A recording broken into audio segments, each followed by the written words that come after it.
For about a month now, I've been wondering why no one was talking about Moto Racer 4. At this point in PlayStation VR's lifespan, any new announcement for the peripheral is met with thunderous applause and pages of new posts on the PlayStation VR subreddit. Those who have embraced the system clamor for new games, regardless of genre. That said, I'm not a fan of racing games. Anything outside of the Mario Kart variety never really intrigued me, until Drive Club VR. What that game taught me is that things I never cared about before suddenly have new appeal. VR really has changed everything.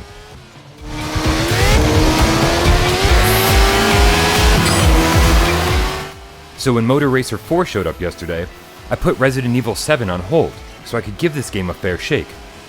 And right away, I was thrilled to see what looked like a deep campaign mode with customizable racers and stat upgrades. It's a racing game with some meat on its bones and plenty of unlockables, but I couldn't quite figure out how to play all of this in VR. And after stumbling through various menus and option screens, I came to a horrifying realization. You can't. The only VR options you have are 2 time trial modes under the quick race options on the main menu, which simply means this. In VR, there's no career mode, no opponents, no campaign. All that great stuff I said about Moto Racer 4 proper, there's none of that here. I felt duped, so I double-checked the PlayStation Store. It says, and I quote, "This item contains some VR content." End quote. Now, this tells the consumer nothing. If it had even read, "This game contains 1 VR mode," I know infinitely more about what I was getting myself into.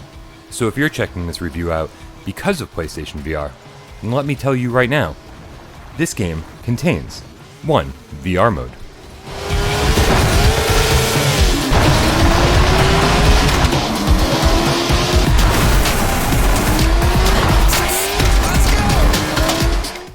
And what makes this all the more painful is that the VR experience of riding those bikes is actually pretty well done.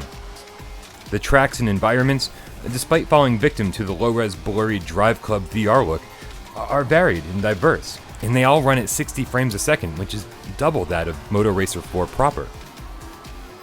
Narrowly dodging other cars and trucks is so much more impactful in VR. But without any other bikes on the road, no one to race but your own time, it removes any value this game might have had to the PlayStation VR owner.